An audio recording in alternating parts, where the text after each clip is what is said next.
Hello. Hi. And welcome to the podcast. On this episode, we're talking to a new friend of ours, Houston Howard. So this is a little deviation from season 3, but we're talking about Transmedia and the business side of Transmedia with Houston. This is the work that he does. He's got a couple of books out, working on another one. It's all about making transmedia more approachable from a creative standpoint and making you understand that that's what investors really need to get a project off the ground. Yeah, so it's great conversation. It's a great conversation. Pretty much summed it up there. Yeah, right. Well, it all comes down to risk mitigation.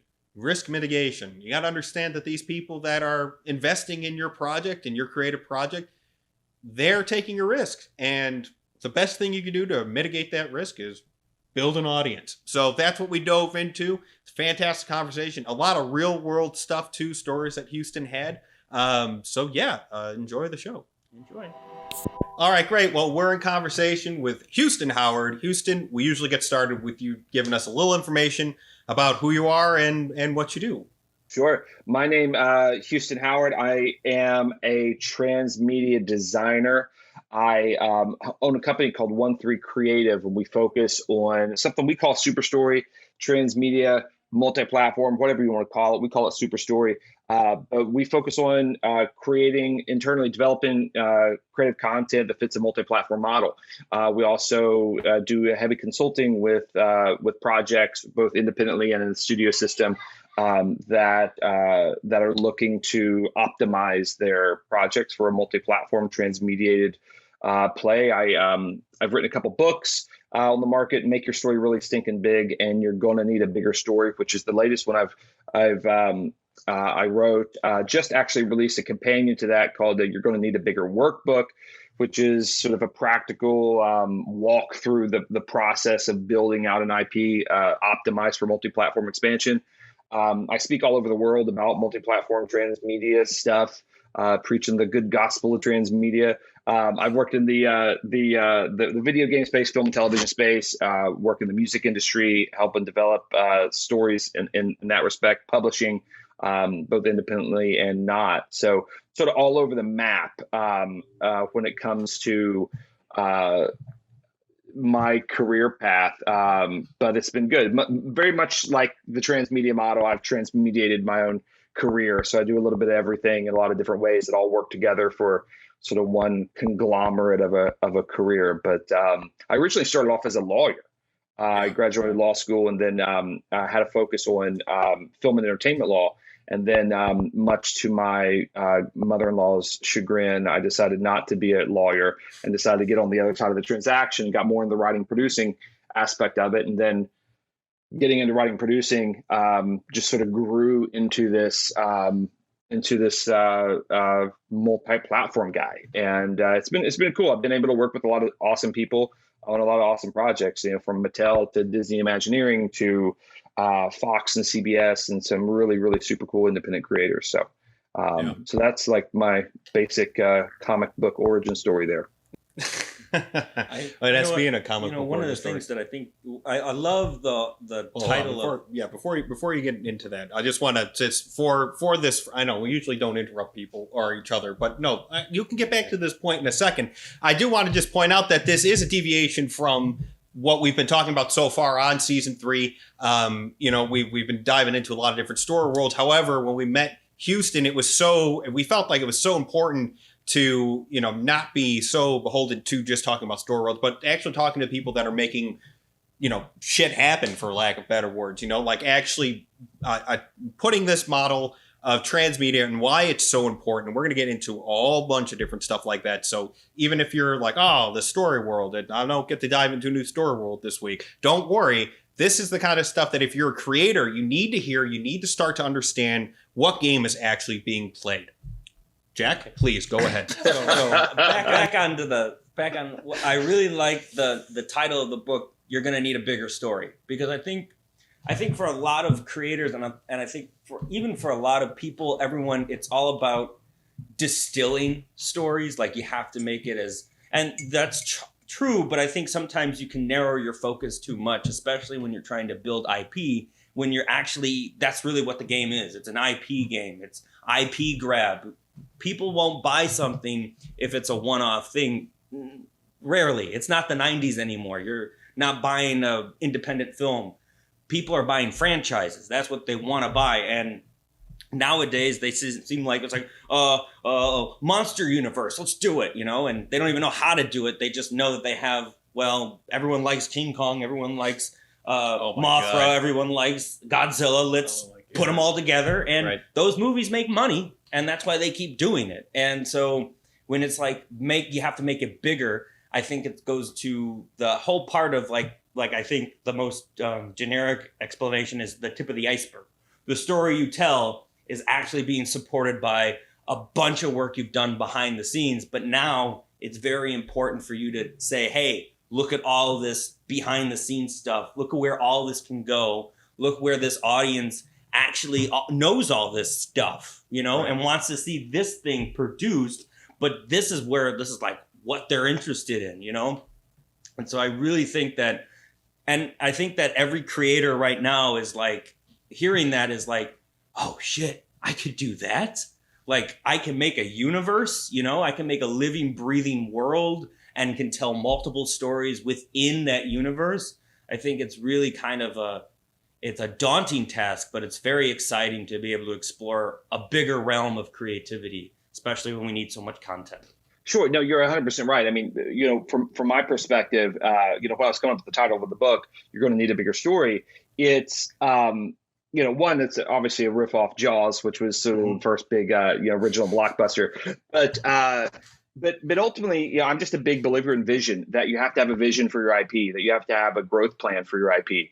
And, as a creator myself, because I'm not just a consultant, or I'm not just sort of a lot of the early transmedia space was carved out by people in academia, which all those are super smart, awesome, amazing, brilliant people. Folks like Henry Jenkins and folks like that.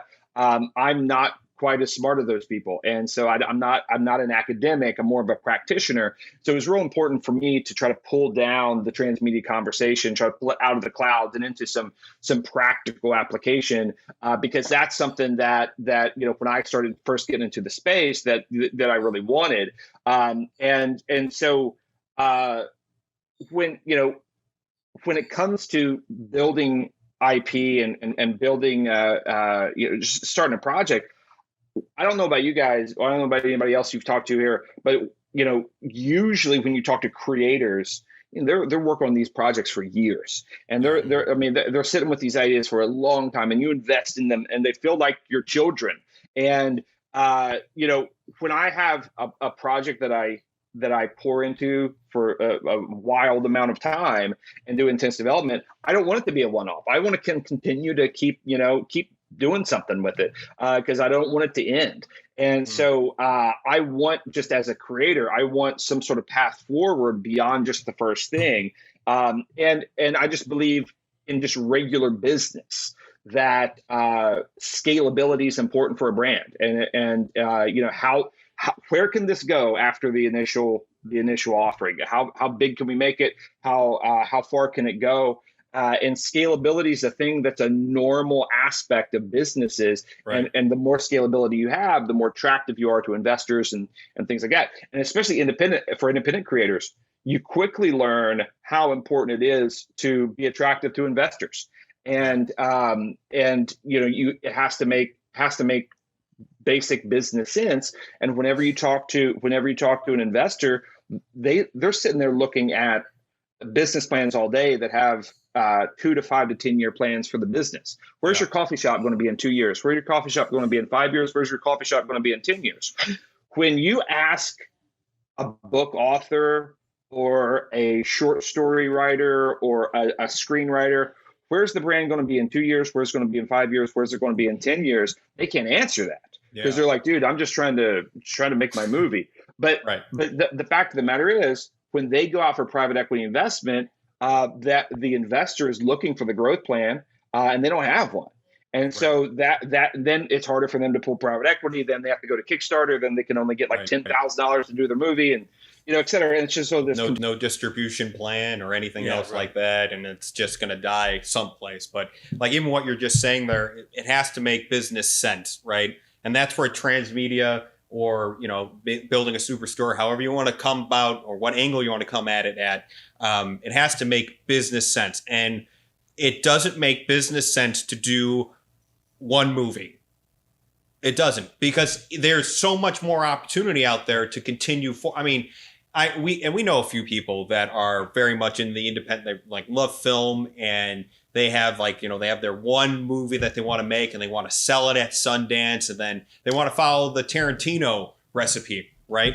Which unfortunately, that's just, over 20 years ago. Yeah, right. And it's and even if that were to happen, it was the greatest film on the planet. That meant that you have to go to a Kickstarter, or you have to borrow money from your parents' estate or your grandparents' estate to get it done. And it really is, I mean, getting into this industry is already you're already batting 092, right? Trying to get into this industry. Yeah. Don't make it harder on yourself by going up there going like, I'm only looking for fastball. Yeah. And it's got to be at this location, and that's where my bat's going. And if the ball doesn't show up there, well, then that means I guess I'm just going to wait for my next turn at bat. Yeah, one of my mentors said too, is like most series don't start making a profit until after season 3. It's because they built all the sets, they've invested all that money up front, and then they start to make money off the series. So it's merchandising, everything. Right. So it's like you have to making your stories larger actually makes it more cost effective, which is actually kind of an oxymoron if you think about it. Well, guys, I'm from Kentucky, and so I'm from the country. And in the country, there's that the phrase that we've all heard, like, don't put all your eggs in one basket. And that's just country wisdom. And the reason you put all your eggs in one basket is if you drop that basket, you lose all the eggs. You talk to any stockbroker, and they'll tell you to always have a diversified portfolio, because you don't want to have all your money in one stock just in case that stock goes belly up. And so in all other aspects of life, we understand the wisdom of diversification. We understand the wisdom of a hedging investment. But for some reason, when it comes to entertainment, we have this weird mentality where Hollywood's been in a bubble for 100 years, where all the normal market forces of the rest of the world didn't apply. And so to this day, you have filmmakers that are completely comfortable with taking $25 million and just spending it on the production of a film, and then just seeing what happens and hoping and praying to the little baby Jesus that everybody shows up on the first 2 weekends, or hoping that it sells at Sundance. And if not, oh well, I'm going to move on. But here's the thing that they don't understand is one, it's not their money. But if somebody does invest in it, there's only so many times you can lose $20 million of somebody else's money before people stop giving you $20 million to lose. Right. I mean, you only maybe twice. Right. Yeah. It's a reputation game. And if unless you win an Oscar, unless you have this magnificent showing at Sundance, it's just, we have to have a more practical way forward. I mean, I talk to people. I mean, it's like somebody saying, well, as long as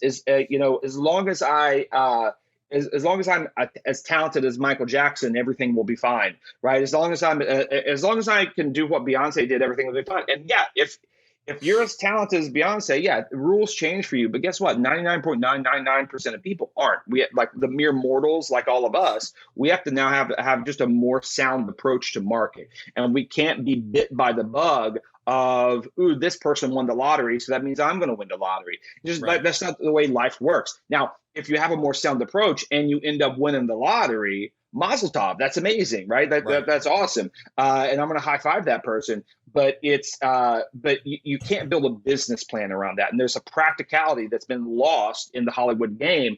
And now you're just seeing everything turn. Let me tell you this crazy story that happened to me. Me and my company were brought in to help develop the Slinky universe. You guys know Slinky, right? The toy. Yeah.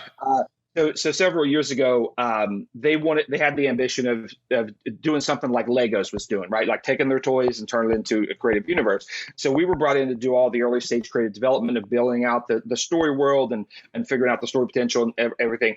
And it was going to be a big deal, and it was cool. It's a bizarre, crazy creative process that we went through, but it was really super interesting. And they gave us the opportunity. They brought us in as contractors at first. They gave us the opportunity to actually buy into the franchise as equity partners, right? Which was a big deal. If we could bring money to the table, we could actually buy in. The reason it's a big deal is because then you participate in everything. You participate in the merchandising and all those different things. Right. So we were like, okay, we have to go find some money. So find some investors we can bring to the table, see if we can do this. I contacted a private equity investor that I met. We both spoke at the same conference in Canada, and he's a Canadian guy, and he didn't really know me at all. I said hi to him there, but I sent him an email. We set up a call, and he said, Houston, he said, I'm going to give you 15 minutes on the phone. And he said, I charged $35,000 for my business consultation. But I'll give you 15 minutes for free because we spoke at the same conference. And I was like, all right, this guy's a hitter. This guy, just a little bit about this guy. He owns an angel investment firm where he has 10,000 angel investors in his network all over the world. He he hit a couple home runs in oil and natural gas. He invested in video streaming technology in the early internet, late 90s. And then went to Blockbuster, tried to sell the video streaming technology to Blockbuster.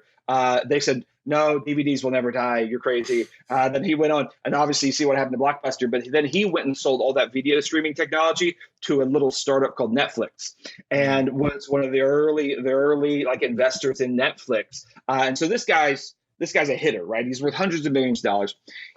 I get him on the phone for 15 minutes, and I say, hey, we got this Slinky thing, and it's going to be a movie. It's going to be this, that, and that. And he stops me about 45 seconds in, and he says, I don't do entertainment. He said, I don't touch entertainment. And he said, entertainment's too risky. There's no growth plan. There's one thing, and then if that thing doesn't work, you lose all your money. It's too much risk. He gave me a whole laundry list of reasons, and he said, out of my 10,000 angel investors around the world, I can think of maybe 4 who would even consider investing into traditional entertainment. And he said, maybe at best, you could maybe get $50,000 from each of them and maybe pull together $200,000, right? And we needed more than that to be able to buy in. Right. And I said, well, Don, I said, good thing that it's not traditional entertainment. It's going to be a transmedia franchise. And he said, what is that? And I went on, I went into the whole thing. And first of all, I had him on the phone for 90 minutes, right? And then by the end, he said, wait a minute, this doesn't sound like entertainment at all. This sounds like a franchisable business. And I said, exactly. And he said, I like the fact that, if one thing doesn't make money, you have other things that can make up the deficit for that. You have the synergy between the products. You've diversified the product line. You're hitting different markets. It all works together. And he said, if it's this model, I think we could probably do 2 rounds of financing. We could probably do the first round of financing, and I could probably give you access to about 4,000 of my investors, do the first round of $125 million and a Series B of $75 million to be able to pull the project together. Yeah. And that was the first time for me, right, where I realized, oh, okay, like this is a thing. That's the unlock when it comes to private equity investment. The unlock is not your mood board and your list of like your shot compositions and your lookbook and all the stuff that you see filmmakers doing. And they're enraptured by the things that excite them. But they don't. The things that excite the investors are very different because investors typically aren't film people. Usually, the investors are like the rich orthodontist that lives down the street that has sitting on a couple $100,000 waiting to do something with it, right? Or it's a guy like this, just a business guy. And so all of a sudden, like even if you love cinematography and f-stops and crazy things like that, your investors not even know what you're talking about. And so you got to figure out how to turn this whole thing, and all of a sudden that becomes the unlock. And ever since that point, that shifted my whole transmedia conversation. Yeah. But I find it well, okay.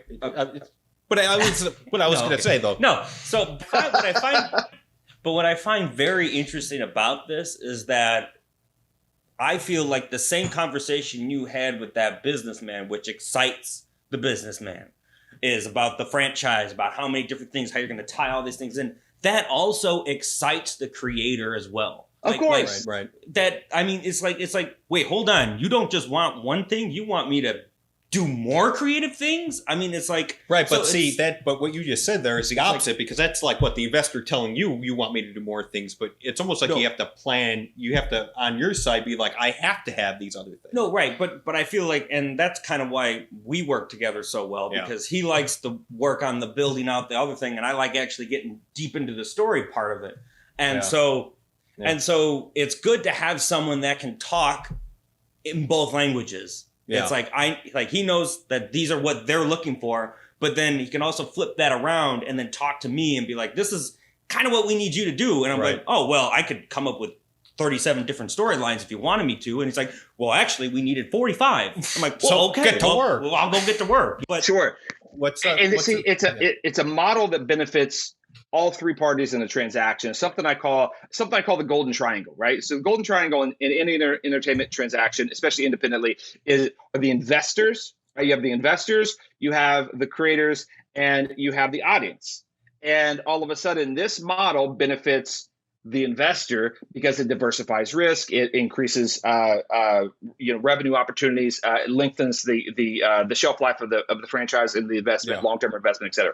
It benefits the creator because we get to keep making more stuff, and not just more stuff. We get to keep investing creatively into the project we love, and it benefits the audience because they now get more stories that they love. I'm a Game of Thrones fan. And the thing that Game of Thrones fans love the most is more Game of Thrones story. Like the Star Wars fans want more Star Wars story. We never want the stuff that we love to end. As long as the quality is maintained, you never want it to end, right? Like Walking Dead's gotten to a point where people are like, okay, I'm fine with it ending, but that's just because there's been a quality drop, right? It's not because we don't want we hate the franchise anymore. It's just like if you can maintain quality, we don't get sick of it, and so it benefits all 3 points of that triangle. Right. Exactly. Yeah. And so just going back to a couple things, one thing I want to clarify, and I don't want there to be any misconception about what a plan actually looks like, a transmedia plan going into an investor, because I could be misconceived as like, oh, well, I'm going in with this movie, but what it's going to become is a book based off the movie. And then it's going to be, then we're going to open up a Universal thing when Universal picks it up. And then that's not what we're talking about with diversification of content and everything. It's literally like all reside within this story world, this world that you build. So take Star Wars, for example, right? We all know the rules of the Star Wars world. It's not like they're just recreating the original trilogy over and over and over again and trying to reap the profits from it. It's telling new stories, different stories that all exist in the world to then allow the audience not, because you get bored if you keep on, if they redo all the Harry Potter movies again, like verbatim, based off the books, it's going to drive people crazy. They're like, we don't need that. Right. We already know that story. We want new stories. Transmedia is not reboots. Right. They're not reboots. It's not trying to capitalize off the same story over and over again. It's to allow, and then, because as a creator, that sounds terrible. Like, oh my God, I'm going to do the same movie again. And only this time it's going to be a series and different, whatever, it gets all discombobulated. But you also had mentioned something. So I just wanted to clarify that just so that it's one of those things that when I speak to people about transmedia, the first thing they think about is like, okay, so I'll write the book. We'll do a movie based off the book. We'll do a series based off the book. And it's like, no, that is just drivel. Nobody wants to see that. The only reason why you can call Harry Potter a story world now is because they're expanding into different realms. It's not like they're retelling the same stories in different mediums. Now it is, okay, you have, Fantastic Beasts and Where to Find Them, which is pre-Voldemort, so like you could start to get the whole fleshed out world and answer questions. They also built the American School of Witchcraft and Wizardry. Right. They have different. So it's like it's expanding. It's not just the same thing over and over. So again. I just want I know that we know that, but I just wanted to clarify that. And the reason that works is we love new stuff. It's See, like, transmedia is not a complicated thing, guys. It's super basic. It's almost it's almost like you have to make yourself a little bit dumber to get yourself back down to common sense, and then it makes it like we like new stuff. We just want new stuff and more of the new stuff. It's there's the complicated aspect is we call it additive comprehension, but every story should add something new to the story. And Right. when it adds something new to the story, you create incentive for the audience to now migrate to actually experience that story. You make them want, Yes. because listen, I don't want to eat my leftovers. I would rather have a new hot meal for like that's freshly prepared. Of course I would. I mean, that's Right. we like new Right. human beings like new stuff. But That's it. right. But at the same token with that, and I think it was Jeff Gomez that said this, but it's important too for your transmedia to be related, but it's not necessary to understand other parts. Like for instance, you don't have to watch Fantastic Beasts and Where to Find Him to understand what happened in the Harry Potter books. Right. But watching that will help you flush out that world, and then you go, wait, hold on, did they reference something about this? Right. That was kind of a throwaway line, kind of not. It was sort of important, but I didn't need them to explain it in this movie for me to understand what was going on there. But it helps. So it's And then taking that from an investor standpoint, think about all that money. They're jumping around from different mediums. They have to go here to get that. And then, Well, I I mean, mean, I the think- return on investment is huge. I think in your story it was like what when it went from Get off the over phone. a quarter of a billion dollars versus $200,000. That's quite a difference. Let me tell you this. I'll give you another version of that that's smaller, but maybe even more impressive. I was working with a student from LA Film School, and he had a short film, and he said, "I'm looking for a $12,000 investment for my short film. Will you look at my business plan?" And I read his business plan, and his business plan was, you give me $12,000, I'm gonna make my short film, and then I'm gonna put it into festivals, and as I win the festivals, I will pay your $12,000 back, and then anything above that, then we'll split 50-50, right? That was his business plan. And I was like, I don't know, man, like, I don't think that's good, right? And he said, why not? I said, one, like, you're presuming you're going to win the festivals. You're presuming you're going to get in the festivals, and you guys know it's hard to get into festivals. And I'm not talking about your grandma's film festival in her backyard. I'm talking about like Tribeca and things like that. Like, it's hard to do that stuff, and then it's hard to win. And all of a sudden, the risk increases for that investor. Nobody's going to give that kid $12,000, right? Unless it's like, his uncle or something. Like, to a legitimate investor, there's not enough upside, too much risk, not going to happen. And I said, do you have somebody you want to take this to? He said, well, it's one of my mom's ex-boyfriends from high school, and he owns 7 car lots in Florida. And I'm going to go to him and see if he'll give it to me.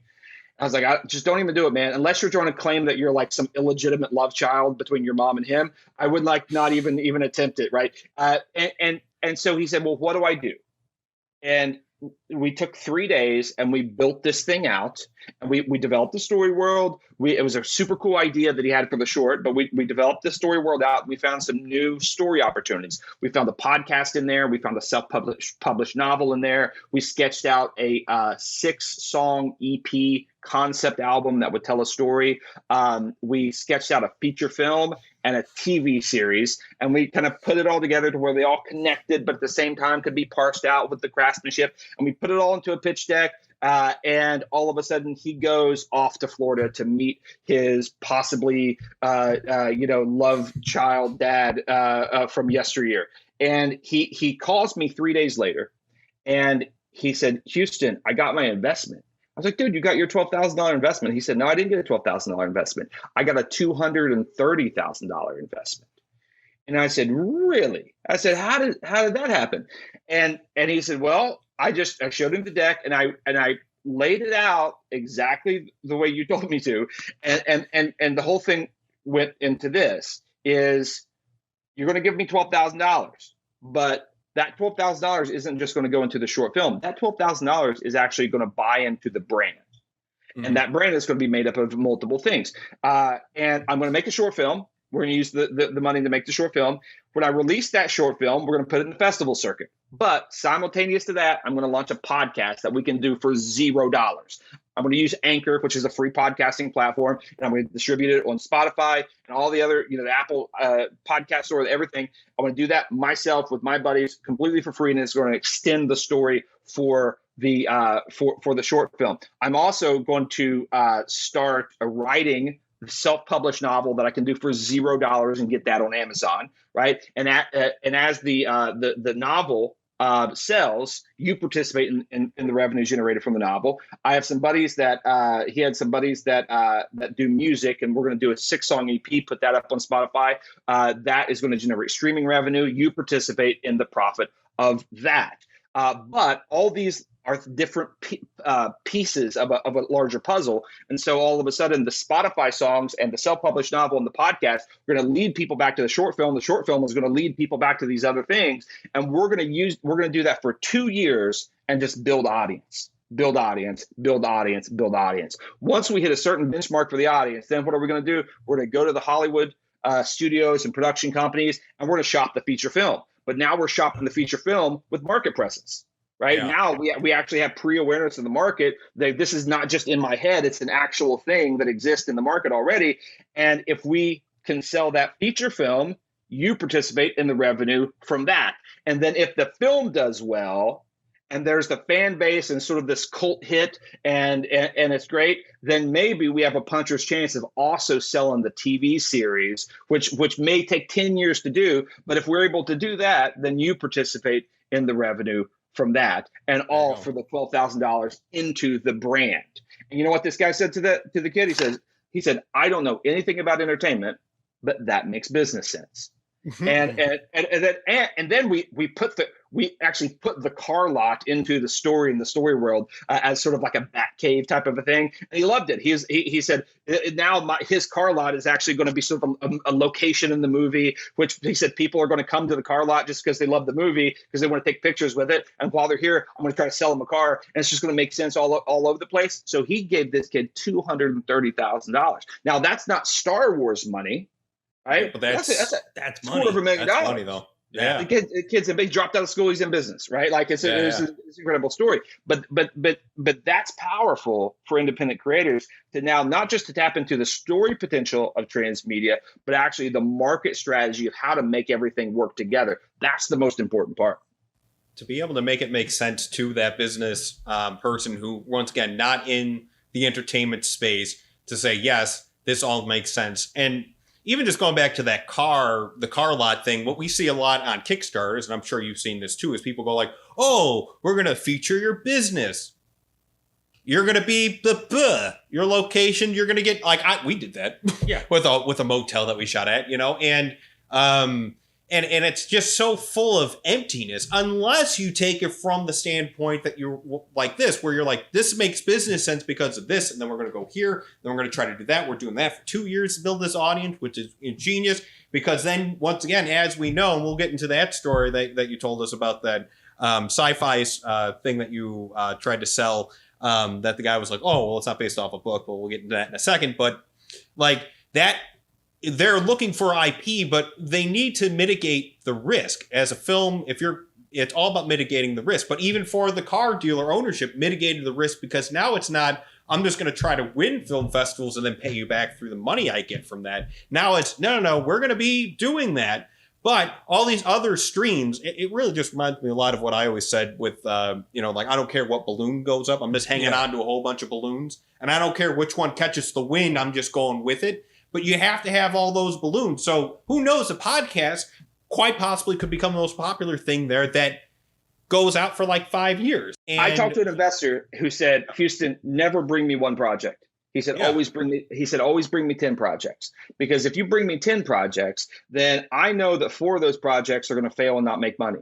But I said 3 of them or 4 of them may break even, but I'm just hoping and praying that 2 of them pop off and are so successful, they actually make up the deficit and they subsidize the deficit of the other 8, right? He said, only bring me an investment slate like that, slate financing, he's looking to mitigate risk. It's called a resource allocation model, and that's exactly the model that the studios use. The studios look at their entire slate of films, and they release, say, 12 to 13 films every year. They know that not all 13 or 12 are going to be hits. They know that 5 of them are going to lose money and 3 of them are going to break even, and they just hope that they have a Black Panther or something to kind of pull everything else. And so that's how the studios completely organize their business. And so my whole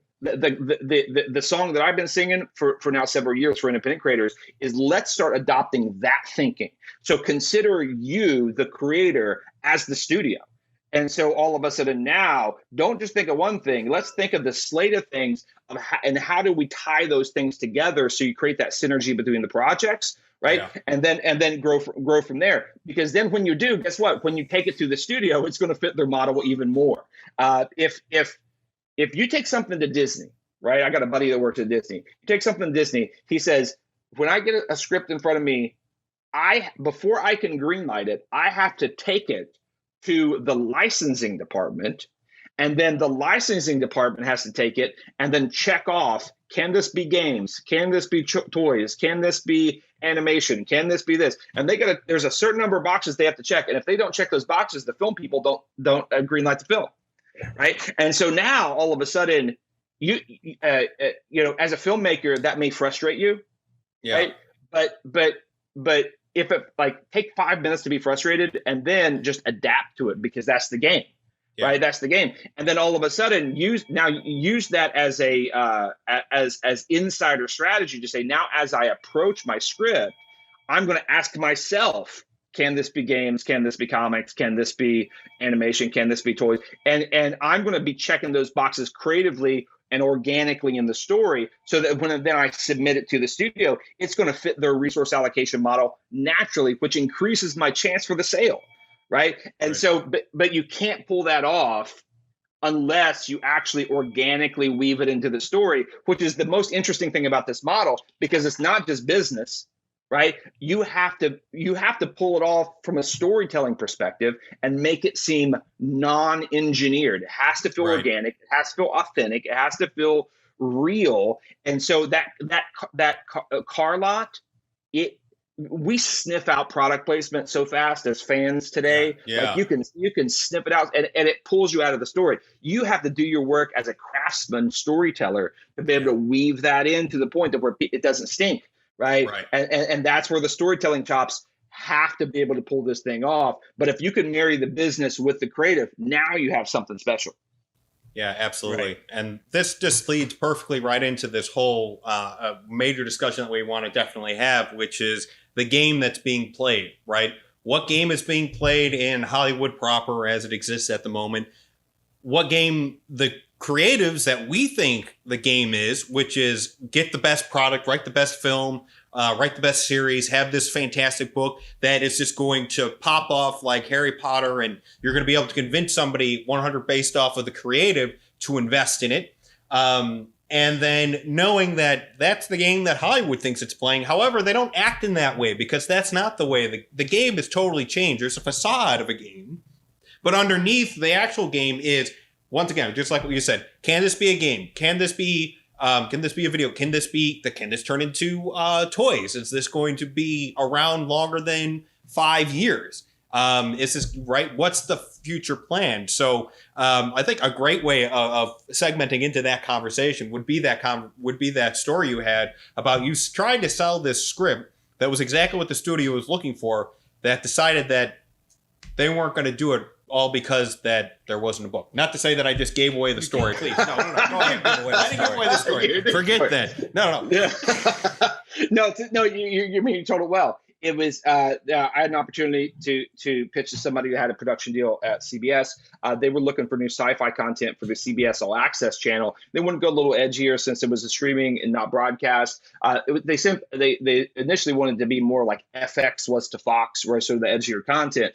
And they were looking for pitches. I pulled together a pitch of this guy of this cloning concept that we had developed. That was this really interesting take on cloning, and did the pitch, and the dude loved it. The dude flipped out, and he said, "This is exactly what we're looking for. I absolutely love it. It's fresh, it's innovative, it's kind of like Orphan Black, but not. It's edgy. Like he said, this is exactly what I'm looking for." And I thought that I just sold something to CBS, which was super cool. Until he said, "What book is it based off of?"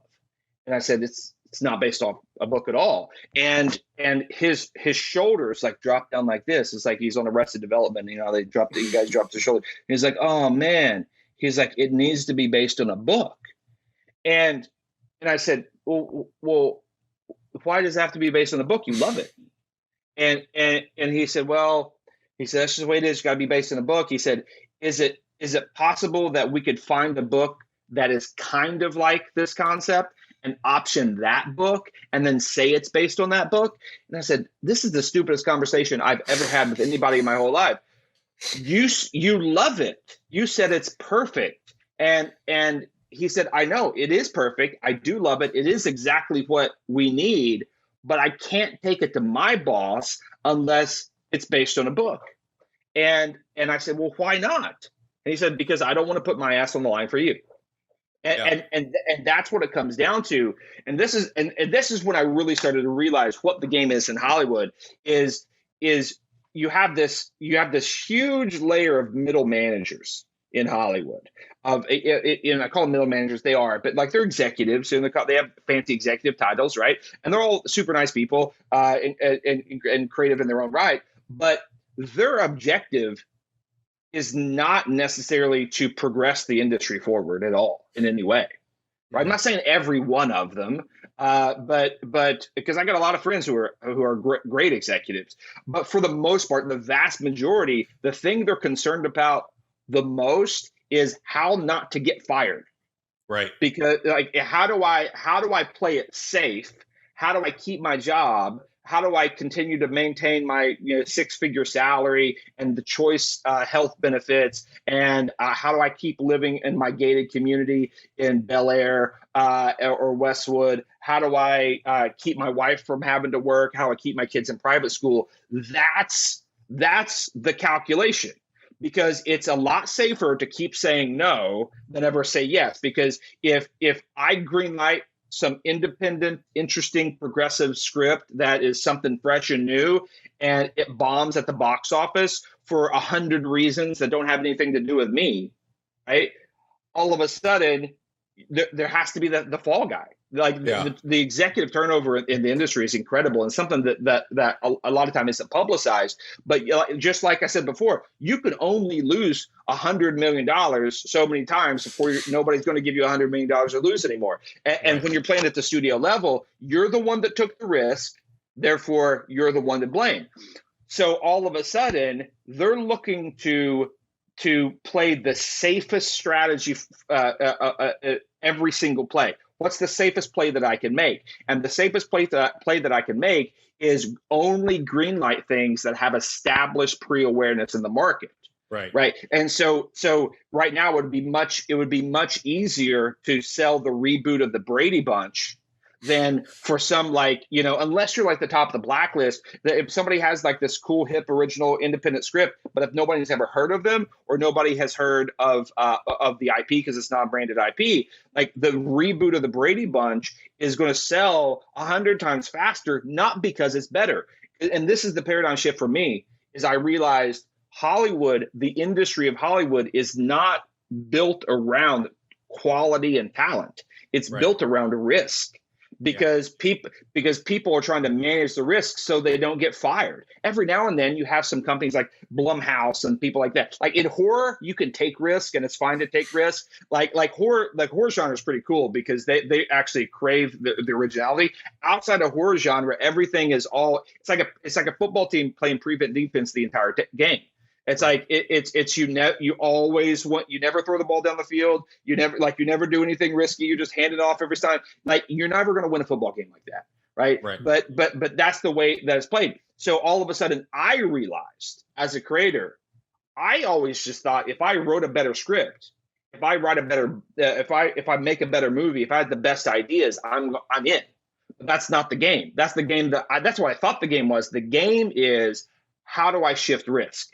Because the fact of the matter is, Logan Paul could walk in to any studio in the city and sell a movie much faster than you guys could. Not because Logan Paul is a better screenwriter than you all, right? Or me or anybody, right? But it's because Logan Paul has an established pre-awareness of the market, right? So this is what a studio will tell you. If you take it to an original script to the studio, if they like it, this is what they're going to tell you. They're going to say, you need to go and package it and find attachments, right? Which means you need to go find a director or a producer or an actor to say, I'll be in this movie. I'll help make this movie. And if you can get, Michael B. Jordan to say, I'm going to act in your movie, then all of a sudden they'll magically greenlight it, right? When they wouldn't before, because all of a sudden your script doesn't have pre-awareness, but Michael B. Jordan has pre-awareness. And so they're going to trade on his pre-awareness. They're getting pre-awareness one way or another. The whole thing's not getting made, right? And if it fails, then it's Michael B. Jordan's fault, not the producers. It's not my fault, right? I mean, you look at this, and it's not just a film thing. I mean, you look at like in the music industry. Cardi B got a $5 million advance from Atlantic Records, which is vastly more than the typical advance in the music industry. Usually, people get it's $75,000 for an advance or $200,000 on the upper end. She gets a $5 million advance. Not because she's more talented than anybody. Like her talent isn't 10 times better than everybody in the industry. Cardi B had a massive Instagram following, right, before she ever broke in. And then she was on that For Love and Hip Hop show. And all of a sudden, everybody knew who Cardi B was. So all of a sudden, when she walks into Atlantic Records, she gets that $5 million deal, when we all know that Atlantic Records could take that $5 million and sign 100 undiscovered acts that have better talent than her, that have better quality than her. But guess what? If I'm the A&R executive and I invest in 100 acts that have great talent but wash out for whatever reason, I get fired. Which means I have to move out of my gated community in Westwood and go live in Reseda or something. Like it's like, that's the practical impact of it. Like, you watch Shark Tank, guys. I don't know if you ever watch Shark Tank, but if you do, if anybody your listeners do, the people come out and say, hi, I'm Houston. I'm looking for a $200,000 investment for 10% equity in my organic potato chip company. Right. And then I pitch my organic potato chips. The first question they ask those people is, how many have you sold? Right.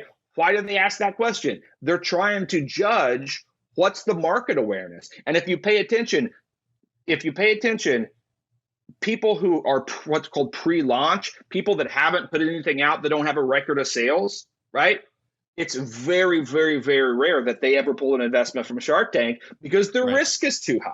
Right. And so all of a sudden, there was a script that I was shopping in Hollywood for 7 years, right? I sold it to Fox. It went back in the turnaround. I took another 7 years. We're still selling it. It was based off this board game prototype that I built.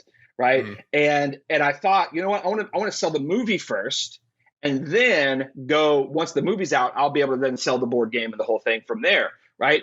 And then 7 years later, I sit down and realized I'm still trying to sell this crazy script. And if I would have just for the 7 years, if I would have put out the board game 7 years ago, if I'd have self-published a novel, if I'd have launched a podcast and had been working that for 7 years, guess what? I have increased my chances to be able to sell that script, not because the script improved, but because I established pre-awareness. Podcasts right now are the most optioned things in Hollywood. Our podcast, because you can pull the data and the analytics of the audience. Did you guys see? Do you guys know the Calm app on iPhone? The Calm app. So it's just a meditation app, right? Just a meditation app. A few months ago, I'm reading Variety, and a headline says HBO developing the Calm app into a series. What? Yeah, just want to let that sink in for a second, because that's everybody's response. They're developing the Calm app into a series, and and I don't even know how it's going to work. I don't even know if they know how it's going to work. I don't think they care. the fact of the matter is, the reason they're making the Calm app into a series isn't because it's going to be the greatest series of all time. It's because it's been a top 10 app in the App Store for several years. Yeah. Right. And that has the pre-awareness of the market. And they're like, okay, let's option that, develop it into a series. We'll figure out how we do it. But they want that brand awareness. And so then this was all like a crazy epiphany to me. I was thinking, man, I thought I was in the stadium playing in the game. I'm not even in the stadium. I thought I was in there. I'm in the parking lot playing wiffle ball with my buddies and playing a completely different game with different rules. When the real players are inside, shifting risk, right? And so this is why I'm telling everybody, all the independent creators I can, like, just try to go and try to attack the market before you go to Hollywood, before you do any of that stuff. Attack the market in as many ways possible that you can just begin to establish the IP in the market, right? With podcasts, short stories on Wattpad. If you know, like I always say, what are the 3 things that you're good at, right? Because it's very rare that somebody's only good at one thing. Yeah. Usually you talk to people, they're like, yeah, I make movies, but I also make websites on the side, or I also, know how to do whatever. And I say, just pick 3 things, because this can get quickly overwhelming, right? Mm-hmm. And if I say, so I talked to a filmmaker, she said, how do I use this? Because I don't have $200 million like Star Wars to be able to do all this crazy stuff. And I say, well, what are you good at? She says, well, I make movies. I also paint, and I write poetry. Yeah. Right. I said, perfect. What you should do for the rest of your life, every movie you ever make, you should do a series of paintings that extend the story of the movie somehow in a really interesting way. Right. And do a book of poetry that you could publish maybe as an anthology, sell it on Amazon, that extends the paintings and the movie, and then connects back, to both of them in a really interesting way, and then put those out every single time. Because the fact of the matter is, people that find your movie will now get an extended experience, because they can go find the paintings and they can go read the poetry and continue to engage in the story that they love. Or there will be people that have never heard of the movie that find your paintings on the pop-up exhibit that you have in New York City. They find the paintings, get hooked to the story, and then you tactically lead them back to the movie and then lead them to the poetry. Or maybe people find the poetry first and then find the movie and then find the paintings. Right. Either way, you created a tiny little ecosystem there that feeds itself in a really cool way. And best part is, you've separated yourself in the market, right, from all the other 8 million filmmakers in New York City trying to do the same thing. I talked to a video game developer a couple months ago, and he makes mobile games. He's European, makes mobile games. And I said, what else can you do? He said, I can make websites and I can produce music. I said, great, do that. Every single video game you ever make for the rest of your life, do a 6-song EP, the concept album that extends the story of the video game, and do an interactive tie-in website that extends the story somehow, and have it all work together. He said, Houston, nobody does that. I said, exactly. How many indie video game developers are in Europe that only make video games? He said, millions. I said, how many do music and interactive websites? He said, none. I said, that's perfect. Because the fact of the matter is, in entertainment, everybody says being in entertainment, it's like being a needle in a haystack, right? Yeah. It's like you release a movie, you release a game. I don't think it's being a needle in a haystack. I think when you release a movie in today's commoditized market, you're not a needle in the haystack. You're a needle in a needle stack, and that's even worse. When you're a needle, at least if you're a needle in a haystack, at least you're unique. Right. But the fact of the matter is, you release a horror movie in today's market. Guess what? There's 8,000 horror movies being released like that same year that are remarkably similar to yours, right? Yeah. And no matter, because there's so much content in the market, right? You have to figure out as an independent creator how to separate yourself, right? But at the same time, you don't want to develop 19 things simultaneously. Start with 3, but then also have the vision of the growth plan to say, okay, in 2 years I'll tack 3 more on, and in 4 years I'll tack 3 more on. But then you have to dial it all the way back to say, if you want to tap into that model, I now have to have a creative idea and a story world that'll support that architecture. Because if you don't get the creative foundation right and the story right, it all will crumble, right? And will, under its own weight, because it won't be as supported. So it has to go back to that creative no matter what the strategy. Yeah, there's so much there to circle back to, but like and I bet you didn't think when you clicked on this podcast we'd be talking about risk management, but there you go. That's what it is. It's risk management. It is one of the most fascinating things that and this is something that, I mean, we go to the film festival Catalyst every year. We talk to a plethora of creatives, both on the podcast and people that we've met just over the years, and it's always the same story of, I have this one thing, I'm trying to do this one thing, and, blah, blah, right? And all I need is somebody to take a risk on me. And it's like, but remember, at the end of the day, everything is a business. This has to come back down to, how is somebody going to invest in it and make money from it?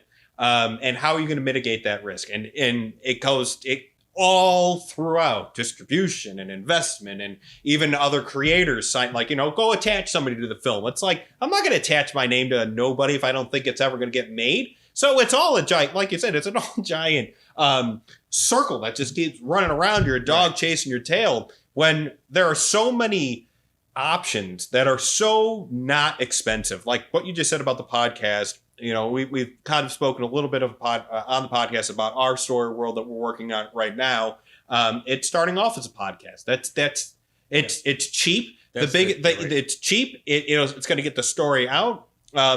Everything else is in the works, creative content wise. It's all there.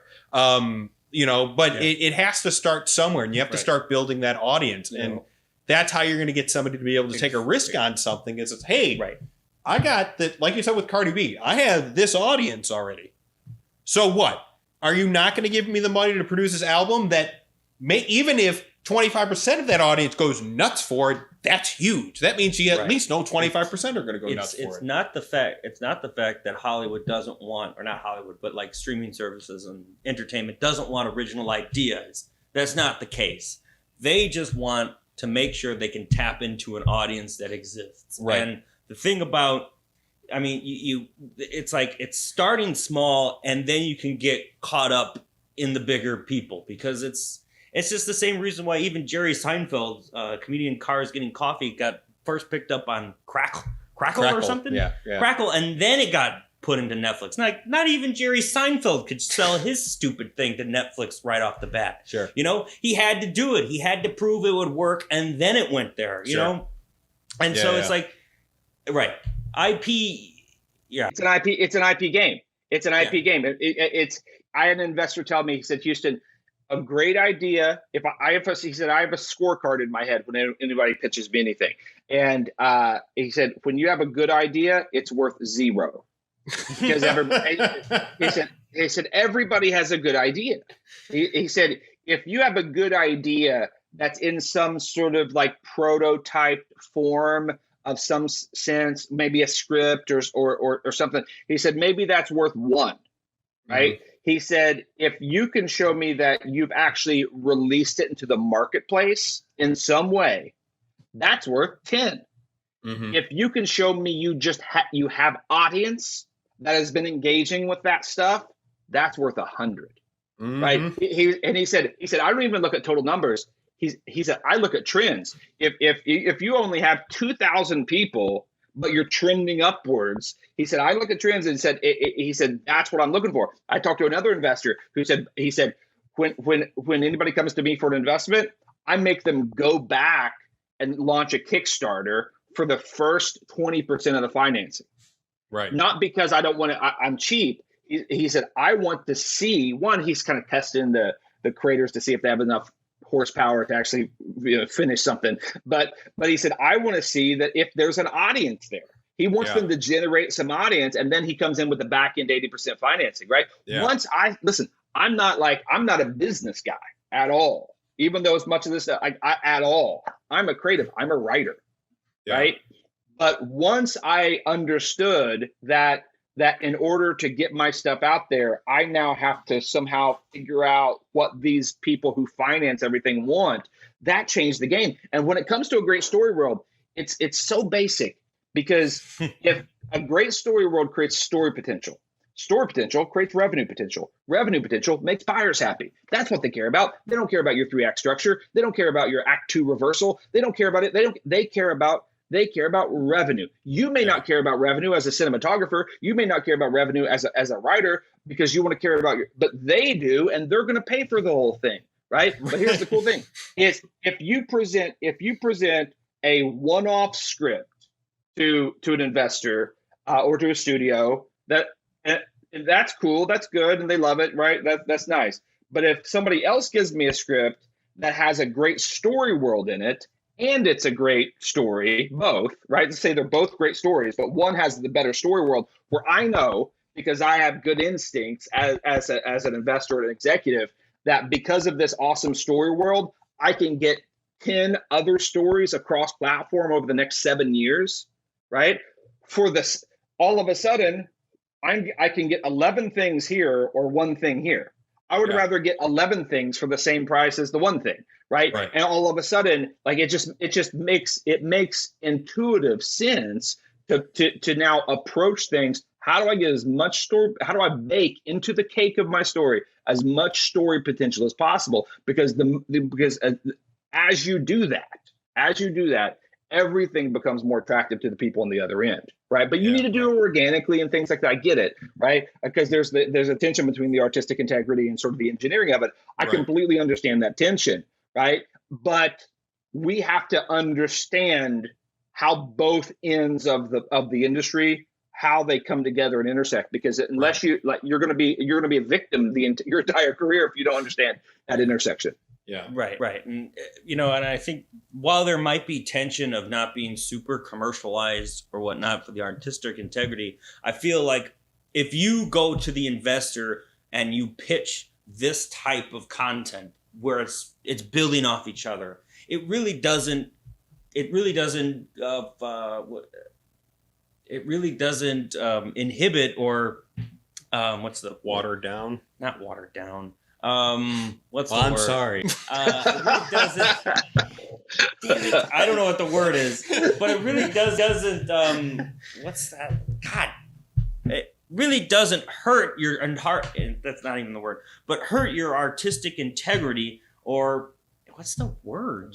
I think you're looking for. It's not similar down. To watered down. No, it's not at all similar to watered down. No, starts with a C. Starts with a C. Doesn't. I don't know. Doesn't. Dilute?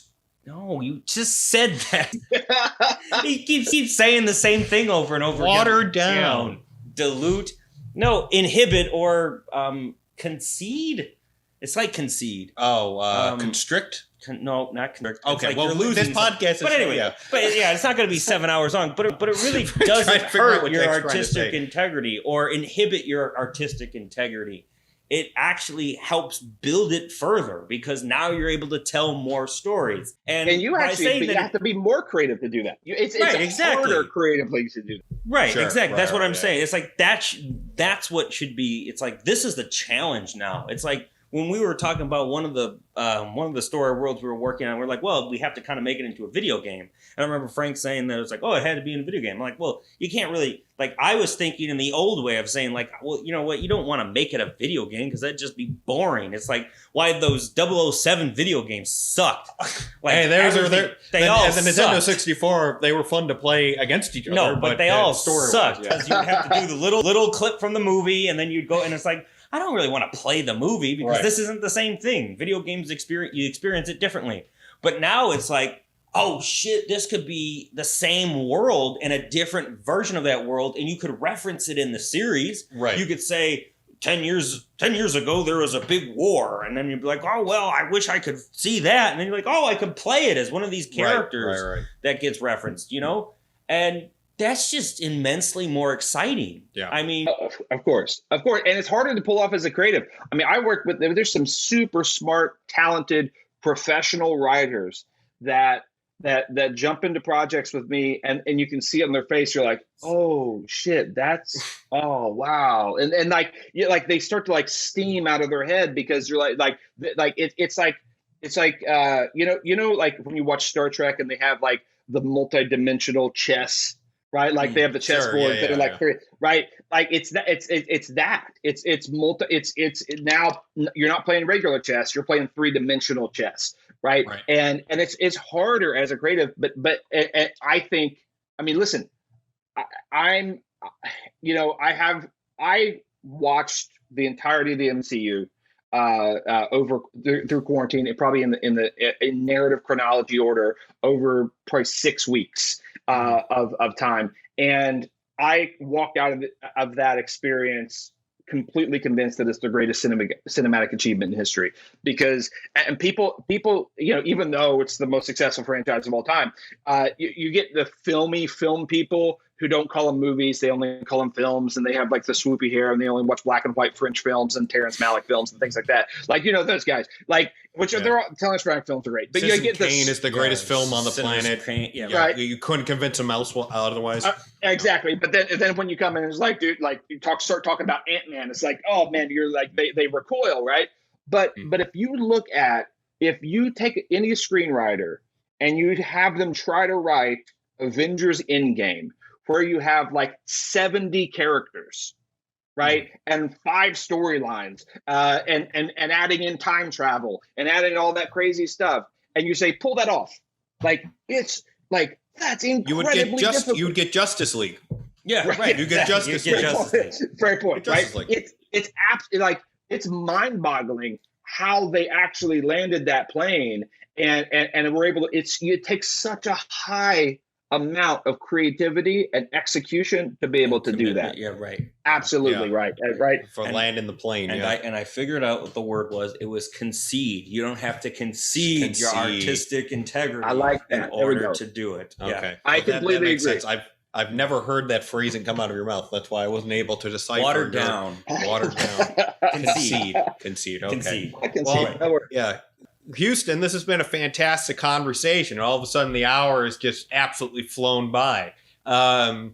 We like to end off with a little advice. I think that the whole podcast is full of advice. The whole risk management thing. Once again, folks, I mean, all this stuff is connected, so you got to start wrapping your mind around it. You can't close your eyes and start swinging. Otherwise, you're going to be pitching the same project over and over again for the next 20 years, and it's not going to happen. We're no longer in the time of Miramax buying independent films. This is Reservoir Dogs that kickstarts. Tarantino has his own little story world, but it's not really but it is a story world. But it's not really a story world. It's but like all sort of connected, but not really connected. Right. I mean, now it's. You're right. I think you were saying on the pre-podcast. Oh, there's someone that just came through your that's my little girl. Bookcase there. Yeah, there we go. Say hi. Oh. That's my little daughter, Soraya Praise. All right, we're doing a podcast. Can you just give me a few minutes? Okay, just give me a few minutes. All right, there we go. Speaking about a horror film, right? Yeah, right. That just came through. I'm like, at first you kind of pushed her away so she didn't come in, and then it was like half her face, and then it came back. Yeah, I'm like, oh. That's the ghost. The ghost that lives in my bookcase is telling me that she wants to go somewhere. But now, this is such an interesting thing. But even Tarantino, just riffing off your Tarantino thing, because I know you guys have to close. What was so interesting is he made Django Unchained, and Django was a great movie. They did the straight adaptation into a comic book, just the Django as a movie as a comic book. Didn't sell at all. It was a huge flop, right? Because we already knew the story, and you're not going to get better than the movie, right? So it didn't work.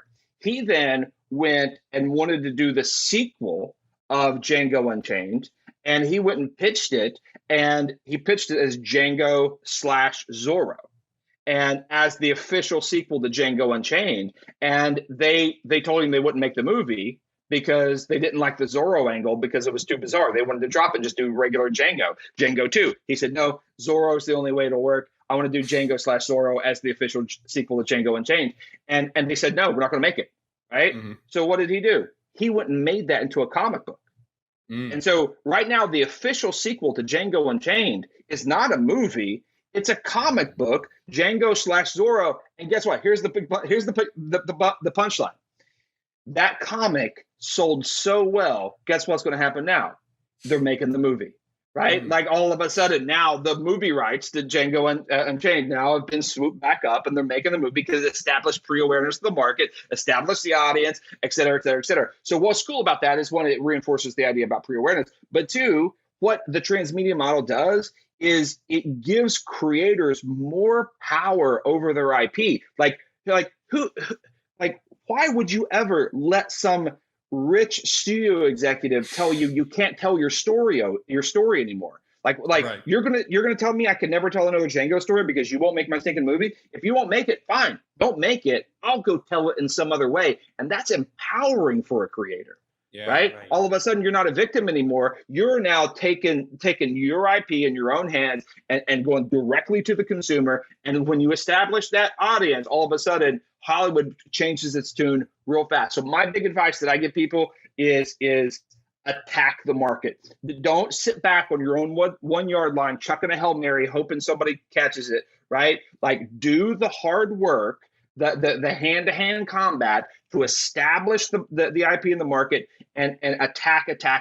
Go on offense, right? And now what that means is it may be the off-right tackle run for 4 yards, the wide receiver out for 3 yards, the slant up the middle for 5 yards. You start to work your way down the field. But if you don't mind my sports analogy, I would rather try to throw the Hail Mary from the 50 rather than my own one.